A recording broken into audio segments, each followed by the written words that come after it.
नमस्कार एंड जय माता दी फ्रेंड्स। आज की कहानी का शीर्षक है अलग घर।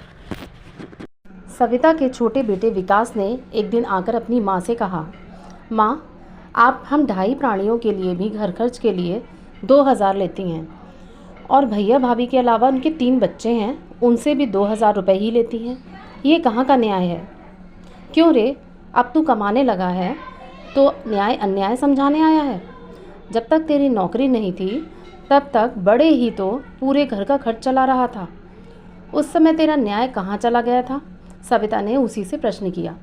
बड़े बेटे प्रवास का वह नाम नहीं लेती थी, बड़े कहकर ही बुलाती थी। उस समय मैं कमाता नहीं था तो कहाँ से देता? विकास ने सफाई में कहा। संयुक्त परिवार का नियम ही ये कहता है कि जो कमाए और ज़्यादा कमाए वही ज़्यादा खर्च करे, और उस हिसाब से तेरी आमदनी बड़े से ज़्यादा है, इसलिए घर के खर्चे में तेरा योगदान ज़्यादा होना चाहिए। पर मैं तो दोनों से बराबर ही लेती हूँ। अगर तुम लोग अलग रहते तो क्या 2000 रुपये में खर्च चल जाता? सविता ने तर्क किया। क्यों नहीं चल जाता? हम लोगों का खर्च ही कितना है, विकास बोला। तो ठीक है, कुछ दिन तुम लोग अलग रहकर भी देखो, जब तबीयत बढ़ जाए तो साथ रहने आ जाना। सविता ने दो टूक जवाब दे दिया। विकास ने नौकरी लगते ही कंपनी के फ्लैट में जाने का सोचा था, पर उस समय तो सबके समझाने बुझाने के साथ ही रहने को राज़ी हो गया था। मगर पिछले कुछ दिनों से उसकी पत्नी दिव्या उसे कंपनी का फ्लैट लेने को उकसा रही थी। विकास ने उसके कहने पर क्वार्टर के लिए अर्जी तो दे दी थी और एक फ्लैट उसे अलॉट भी हो गया था, परंतु अलग जाने की बात को माँ से कैसे कहे ये उसे समझ नहीं आ रहा था।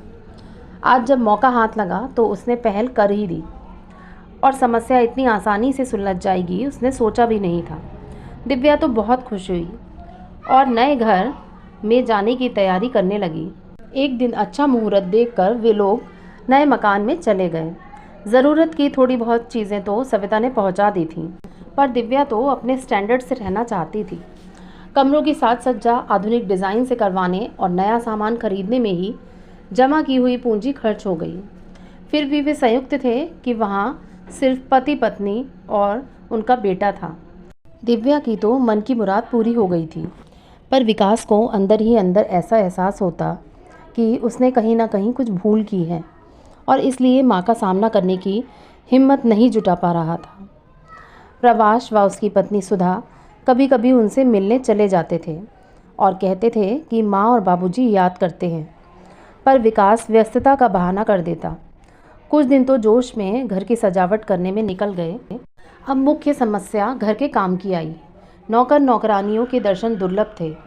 नई कॉलोनी तो बस गई थी, पर सर्वेंट क्वार्टर किसी भी फ्लैट में नहीं था। सुबह से शाम तक बर्तन से लेकर झाड़ू पोछा तक सब कुछ दिव्या को ही करना पड़ रहा था। बाजार का सामान विकास ले आता था, रसोई का पूरा काम था ही। बबलू अलग उसी से चिपका रहता था। जब सब इकट्ठे रहते थे तो बबलू तो बच्चों के साथ ही खेलता खाता था। उसकी ज़्यादातर फरमाइशें दादी पूरी करती थी। घर के काम के लिए भी पुराने नौकर नौकरानियां लगी हुई थी, जो दिव्या को कुछ काम करने नहीं देती थी।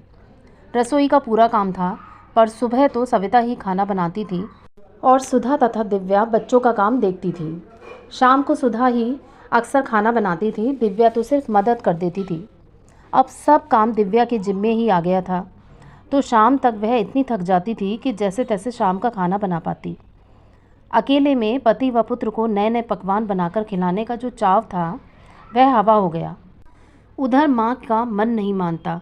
सविता जब भी बबलू, विकास या दिव्या की पसंद की कोई चीज़ बनाती तो उनके लिए ज़रूर भेजती।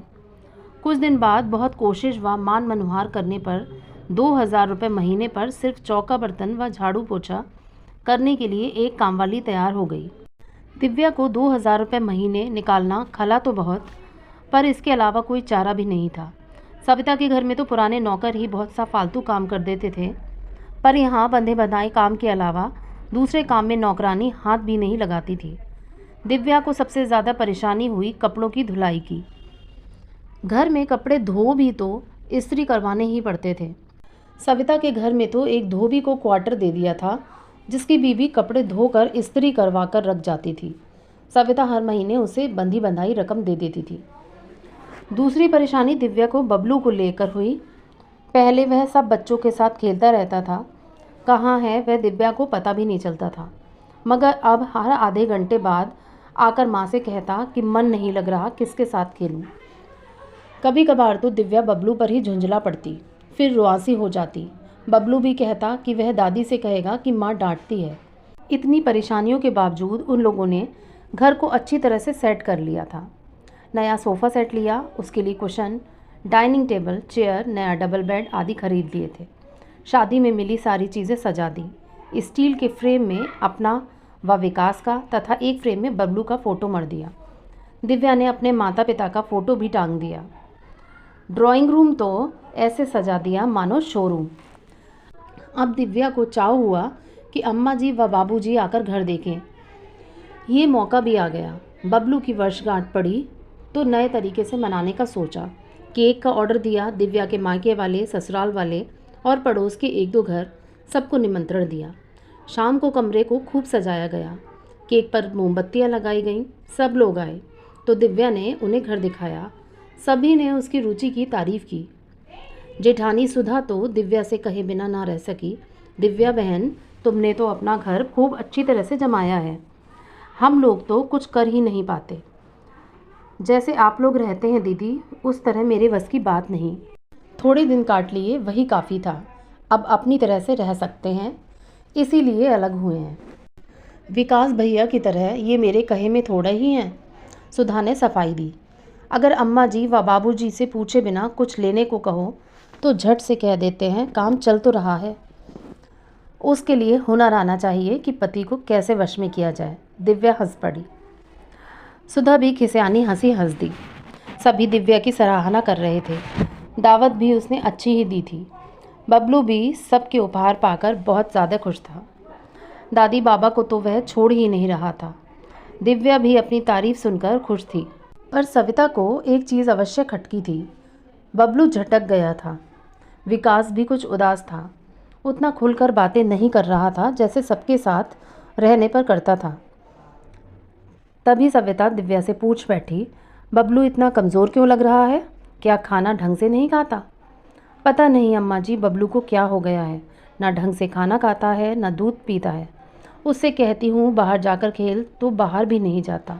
दिव्या बोली, बेटा उससे घर में 4 भाई बहनों के साथ खाने खेलने की आदत पड़ी हुई है। यहाँ वह अकेला पड़ गया है।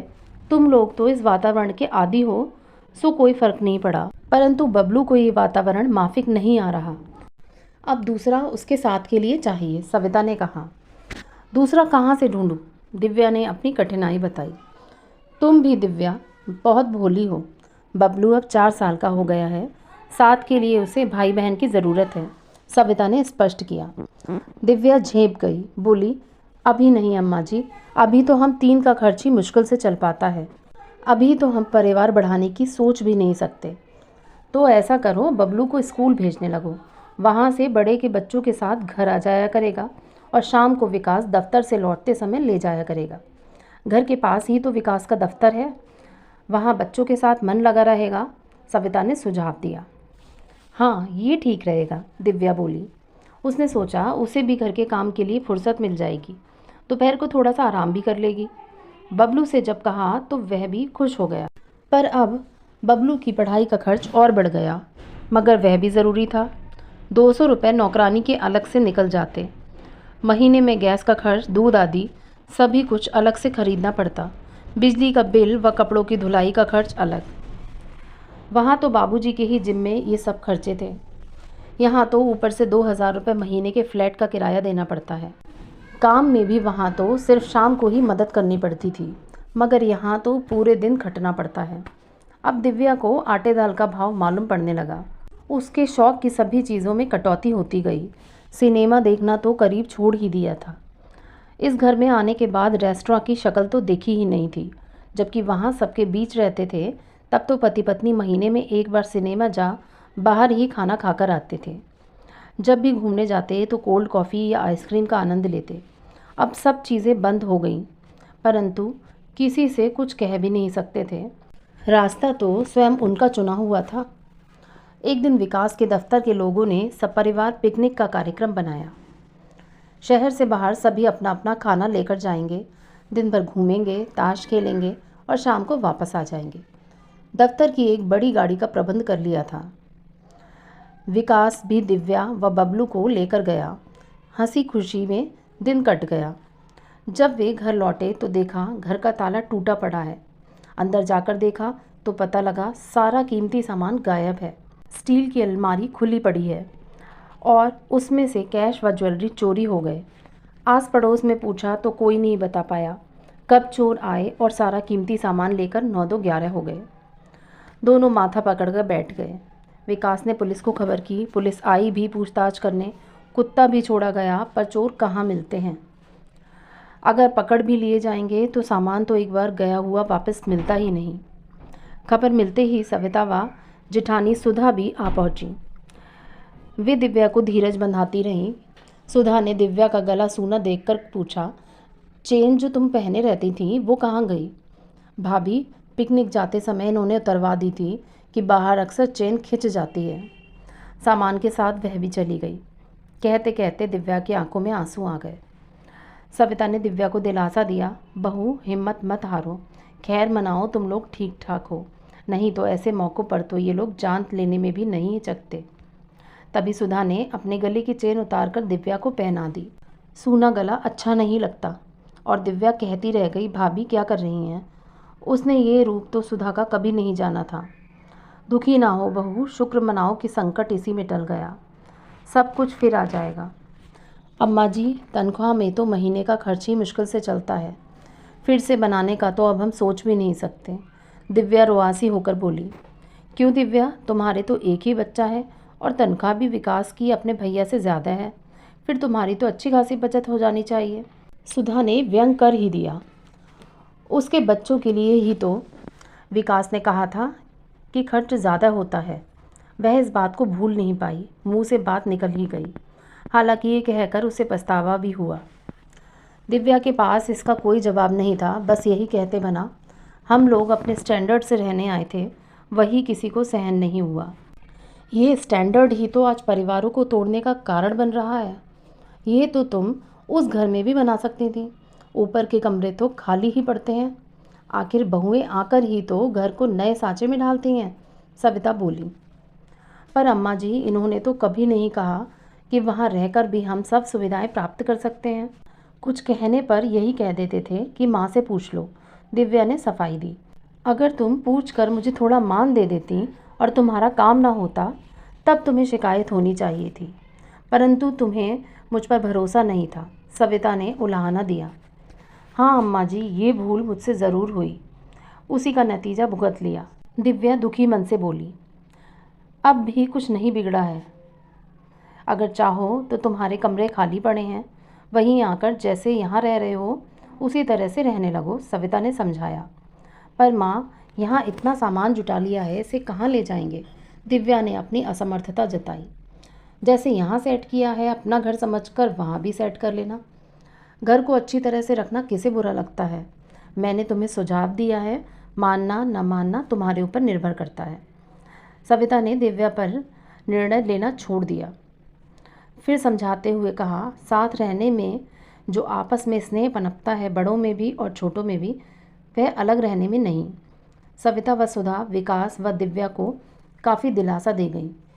इस बीच सविता ने अपने कुछ जेवर और सुधा ने कुछ नई साड़ियाँ खरीदकर दिव्या के लिए भिजवा दी।